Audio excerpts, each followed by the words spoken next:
Welcome back to our X Games Aspen 2019 preview show. It's time to break down some ski events, so who better to help us with that than with some X Games royalty, Jen Hudak, Tom Wallisch. Few gold medals between the two of you. And now the voices of skiing at X Games. I love that. Thanks for cruising through.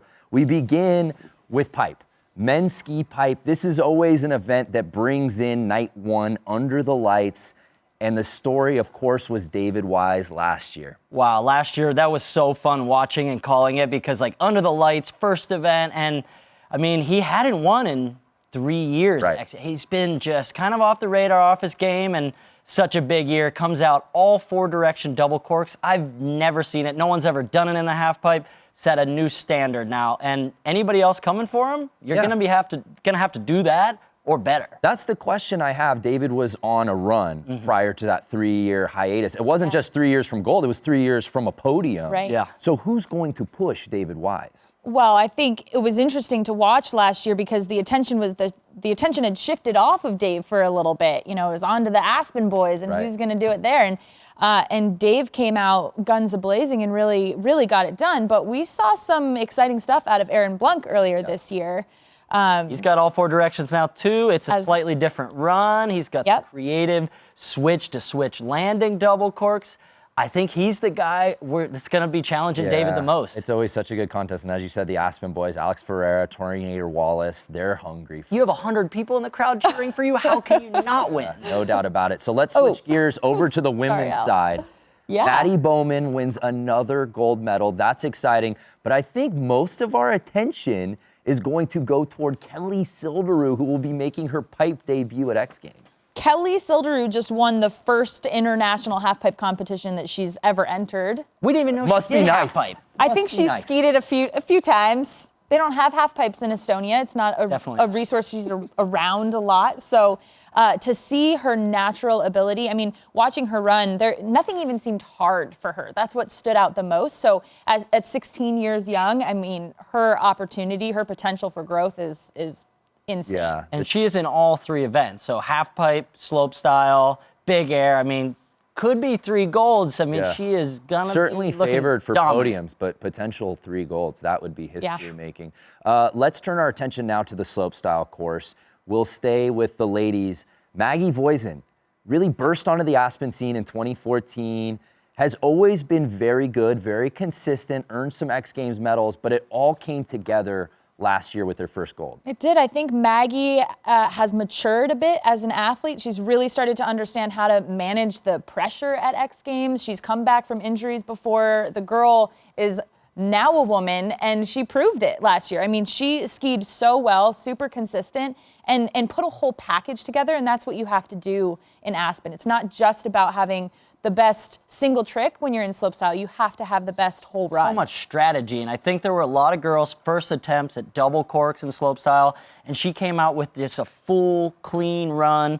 It was progressive, it was big. It might not have had the double cork, but you know what? Now she does have a double cork, so she could be unstoppable in slopestyle. Yeah, She's improved since I don't want to sound like a broken record, but there's Kelly Silderud, healthy. She was not participating last year.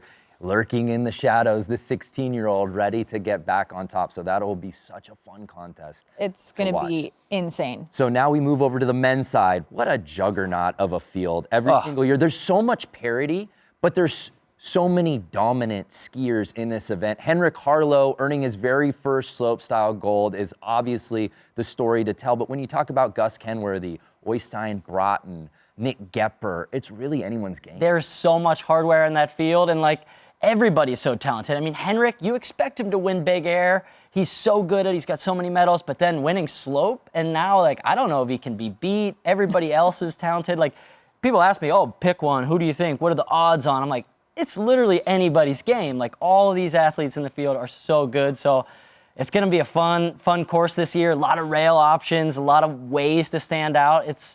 I think Henrik could be tough to beat, though. Well, speaking of Henrik, let's go to his bread and butter, big air. He is so good. I believe he's won the event 4 times before. I just curious, who do you see beating him under the lights? I know Buttermilk isn't his home mountain, but he's made it his personal playground. We almost need to call the men's ski big air the Henrik Harlow Big Air event or something. He's literally unstoppable at Aspen, but the new format last year didn't even phase him. Learned a trick at the event. He brought out the right side switch triple cork just to prove he could beat anybody in any format. And I mean, James Woods, he's always the guy that's kind of battling Henrik at those big airs, but like Burke Ruud, recent gold medal at the Norway X Games, and he's like up-and-comer who could spin like a top. He might be doing, and I can't even name the number of degrees of spins he might be doing at this event, so it'll be exciting. Yeah, you always see the progression in real time. The format was such an interesting change last year because that's really what allowed Henrik, not allowed, it's not like he didn't earn it, but allowed him to win because Woodsy technically on individual jump scores had the 2 best scores that would have given him a gold medal. So depending on what he figures out and if he's able to work on that unnatural side, I mean, he won in 2017. Yeah, that's a really good point. Well, let's switch over to the women's side. Unfortunately, last year it was just a 4-woman field, but that didn't mean that these girls weren't busting out all the stops headlined by Sarah Hoffland. That's right. Unfortunately, the field last year was a bit plagued with injuries, so we were down to 4 women, but 3 of those women were throwing double corks. And I know there's at least 3 or potentially 4 more women that have learned double corks in the last year, so that event is just going to be absolutely insane. And we've been talking about Kelly Silderu and the potential for 3 podiums, maybe 3 golds. Because that would be her 3rd event, right? And I think she's doing 3 events in like 24 hours. Yeah, between Thursday and 16. Friday. I mean, she's not even tired at the end of these days. Very she good is point. So dialed. And being at the bottom last year, watching that women's big air event, I mean, there might have only been 4 athletes, but the progression, the stoke amongst the athletes, like pushing each other. I mean, with a full field and all of them with new tricks, it's going to be a showdown. Oh, you guys got me excited. Let's go now. Can we go? Let's go. All right. Well, we got to finish the show. Okay. Thank you guys so much. We'll see you in Aspen in just a few days. We're not done yet. I got to go find Jack Matrani. Hopefully he didn't get lost somewhere because we've got to wrap some stuff up, talk about motors, and then also Hannah Rad coming up to talk about our music lineup. Excited for that. I got to go find Jack. Stand by.